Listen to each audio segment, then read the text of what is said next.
everyone, welcome back to Jigyasa Education Hub. I'm Jigyasa, your 3-in-1 educator. So in this video, I will cover exercise 7.2. So let's get into it. Question number 1. Draw number lines and locate the points on them.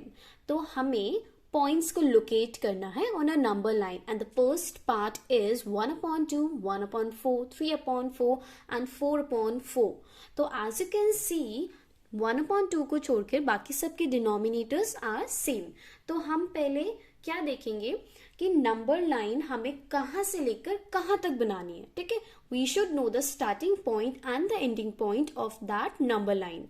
तो उसके लिए आपको क्या करना है, अभी हम फिलहाल के लिए 1/2 को छोड़ के 1/4 एंड 4/4 पे फोकस करते हैं. तो 1/4 is the starting and 4/4 is the ending point, right? तो starting और ending point हमें यहां से पता चलेंगे by dividing them. 4 2s are 8. तो यानी कि 0.2, यानी कि आपकी नंबर लाइन 0 से स्टार्ट होगी. 0.2 का मतलब है 0 से आगे. तो number line will start from 0 and ends at 4/4 का मतलब क्या होता है 1, राइट? तो आपकी जो नंबर लाइन होगी वो 0 to 1 में बनेगी और उसी में आपके ये जो पॉइंट्स है वो लोकेट हो जाएंगे. सो हम एक नंबर लाइन बना लेते हैं फ्रॉम 0 to 1. जब भी आप एक नंबर लाइन बनाते हो उसके बाद उसमें जो पार्ट्स करते हो वो पार्ट्स उतने ही होते हैं जितना आपके पास डिनोमिनेटर होता है. तो यहाँ पे हमारे पास डिनोमिनेटर 4 है, तो हम यहाँ पे 4 इक्वल पार्ट्स करेंगे. 1 2 3. तो हम पार्ट्स 4 करने के लिए लाइंस तो 3 बनाएंगे. 1 2 3 4 पार्ट्स हो गए. ठीक है, नाउ एज वी नो 0 के बाद 1 आएगा तो 1/4 आपका ये होगा. This will be a 1/4 and this will be a 0.4, right? Then next will be a 2/4, but हमें मार्क क्या करना है 3/4. And the last one is 4/4 which is 1. तभी यहां पे 1 पे हमारा 4/4 आया. ठीक है, उसका मतलब ही 1 है. नाउ द पॉइंट इज 1/2 कहां पे आएगा. तो इसके दो तरीके हैं जानने के. फर्स्ट वन इज इस लाइन का जो हाफ है वहीं पे 1/2 आएगा. तो इस लाइन का हाफ ये वाला पॉइंट है, तो इसलिए यहाँ पे 1/2 आएगा. बट आप कहोगे यहाँ पे तो आना चाहिए था 2/4. तो 2/4 को जब हम सिंप्लीफाई करते हैं तो उसका मतलब भी तो 1/2 ही होता है. तो यहाँ पे 2/4 का मतलब 1/2 ही है. ठीक है, तो 1/2 यहाँ पे लोकेट हो जाएगा. So this was our part A of the question number 1. Now let's move on to part B. Part B 1/8, 2/8, 3/8 and 7/8. इसे हमें नंबर लाइन पे लोकेट करना है. तो मैंने क्या बताया, सबसे पहले आपको नंबर लाइन ये पता होनी चाहिए कि उस नंबर लाइन की starting point and ending point क्या होगा, यानी कि ये जो पॉइंट्स है ये किन दो नंबर्स के बीच में लाई करते हैं, राइट? सो फॉर दैट ये ऑलरेडी असेंडिंग ऑर्डर में है. तो ये हमारा है starting point and this one is our ending point. So let's divide them first to know what is the starting point and what is the ending point. 8 1s are 8, तो यानी 0.1, which means हमारी number line 0 से start होएगी.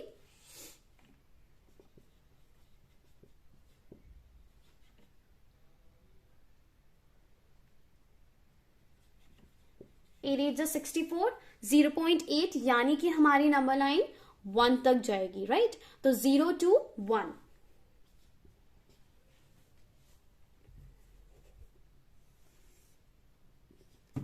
सो as I told you, यहां पे हमें parts उतने बनाने होते हैं जितना नंबर हमें डिनोमिनेटर में गिवन होता है. तो इस नंबर लाइन को हम 8 पार्ट्स में डिवाइड करेंगे. 1 2 3 4 5 6 7 and this is our 1. okay, now ये हमारा क्या है 0/8. so this is our 1/8. तो अब हम वही पॉइंट्स मार्क करेंगे which is given. 1/8, 2/8, 3/8, 4/8, 5/8, 6/8 and 7/8. and as you know 8 upon 8 का मतलब क्या है 1. So this is done. Now let's move on to part number C. Part C, 2 upon 5, 3 upon 5, 8 upon 5 and 4 upon 5. वैसे तो आपको पता है कि हमारा starting point of the number line is 2 upon 5 and the ending point is 8 upon 5. फिर भी आप चाहे तो इसे पहले ascending order में लिख लीजिए. 2 upon 5, 3 upon 5, 4 upon 5 and 8 upon 5. Right? तो इसे पहले divide कर लेते हैं. 5 4 are 20, यानी कि अब हम नंबर लाइन को 0 से स्टार्ट करेंगे. And 8 upon 5, 5 1s are 5, 3.0, तो 5 6 are 30. 1.6 का मतलब है कि हम 2 तक नंबर लाइन बनाएंगे, राइट? तो our number line will start from 0 and ends at 2. 0 and 2, यहाँ पे रख लेते हैं 1. Okay, in the mid of the number line there will be 1. Now हम इन दोनों साइड पे कितने पार्ट्स में डिवाइड करेंगे? इन दोनों को 5 पार्ट्स में डिवाइड करेंगे क्योंकि हमारा डिनोमिनेटर 5 है. सो 1 2 3, wait a second, I have to make a number line again. 0 and 2, this is 1. So 1 2 3 4, 1 2 3 4. तो दोनों साइड मैंने 5 पार्ट्स में डिवाइड कर दिया. Now we have to mark 2 upon 5. So this is 0 upon 5, this is 1 upon 5 and this is 2 upon 5. This is 3 upon 5. Right? 4 upon 5. 5 upon 5, which means 1. 6 upon 5, 7 upon 5 and 8 upon 5. This is it. Now let's move on to question number 2. Question number 2. Express the following as mixed fractions. तो अब हम देखेंगे कि कैसे improper fractions को mixed fractions में convert किया जाता है. तो mixed fraction में convert करने के लिए आपको इस fraction को divide करना पड़ेगा like this. 3 6 are 18, remainder 2. अब मिक्स फ्रैक्शन में लिखने का एक तरीका होता है कि 6 कहाँ आएगा, 3 या 2, ये सब कहाँ आएंगे. So the way is Q R upon D, which means quotient remainder upon divisor. तो क्वेश्चंट की जगह हमारा 6 आ जाएगा, रिमाइंडर की जगह 2 आ जाएगा एंड डिवाइजर की जगह 3 आ जाएगा. तो 20 अपॉन 3 का मिक्स फ्रैक्शन क्या है? 6 2 upon 3.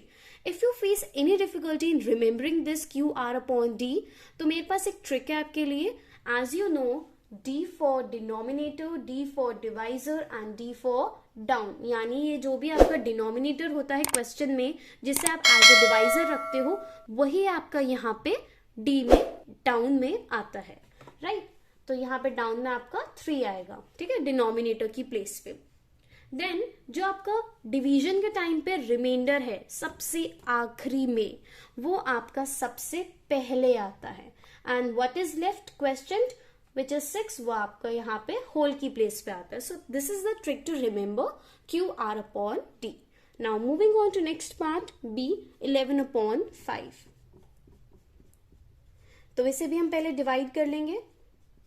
5 2s are 10. Same Q R upon D. Quotient is 2, remainder is 1 and divisor is 5.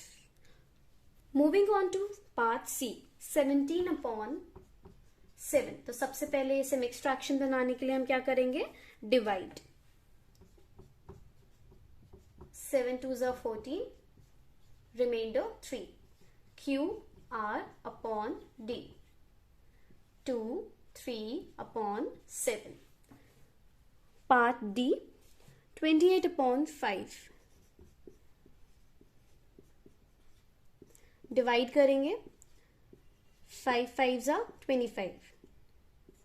Remainder 3. Q R upon D. So the quotient is 5, remainder is 3, and again the divisor is also 5. So 5 3 upon 5. Part E, 19 upon 6. Divide करेंगे. 6 3s are 18, remainder 1. Q R upon D. 3 1/6. Last part of this question, F part, 35/9. Divide करेंगे,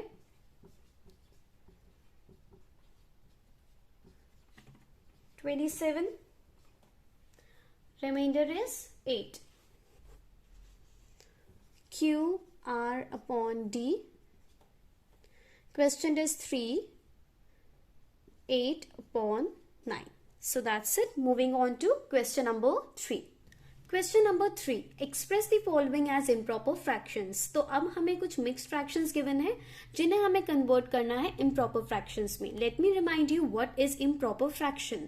तो जब भी हमारा numerator greater होता है and denominator smaller होता है तो उसे हम इम्प्रॉपर फ्रैक्शन कहते हैं. नाउ 7/3/4 को हम इम्प्रॉपर फ्रैक्शन में कैसे कन्वर्ट करेंगे? For that we have to multiply the denominator from the whole and add the product from the numerator, right? तो 7 4s are 28. 28 को अब हम ऐड कर देंगे न्यूमरेटर से, तो आंसर क्या हो जाएगा आपका 31. Now 31 is your numerator. 31 आपका जो आंसर है दैट इज योर न्यूमरेटर. तो डिनोमिनेटर क्या होगा? Denominator will be same. जो कि आपका मिक्स्ड फ्रैक्शन में डिनोमिनेटर है वही आपका डिनोमिनेटर रहेगा इम्प्रॉपर फ्रैक्शन में, which is 4. So the fraction is the improper fraction is 31/4. Part B, 5 6/7. So we will multiply the denominator from the whole and add their product to numerator. 7 5s are 35 plus 6. तो यहां पे इसका numerator क्या हो जाएगा? 41 and denominator आपका क्या रहेगा? Same, which is 7. Part C, which is 25/6. 6 into 2 plus 5. 12 plus 5.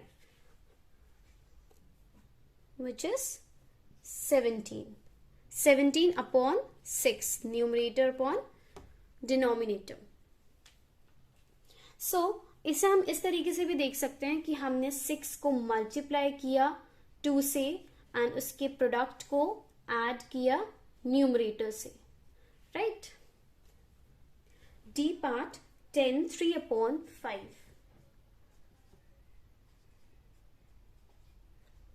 So we will multiply the denominator from whole, which is 50, and add the product from the numerator. So ये हो गया हमारा 53 upon denominator will be same 5. Now the E part 9 3/7. Same here 9 into 7 plus 3. तो यहां पे आप क्या करोगे? 9 7s are 63 plus 3 which is 66. और आपका डिनोमिनेटर क्या हो जाएगा? 7. तो 66/7. The last part of the last question of this 7.2 is F part 8 4/9. So we will multiply the denominator from the whole and we will add their product from the numerator. 8 into 9 plus 4 is equals to 8 9s are 72 plus 4 76 and the denominator will be same, which is 9. That's it. So यहाँ पे आपकी 7.2 complete हो जाती है. In the next video, I will proceed from exercise 7.3. Thank you so much for watching. If you find this video useful, then hit the like button and for more updates, subscribe the channel.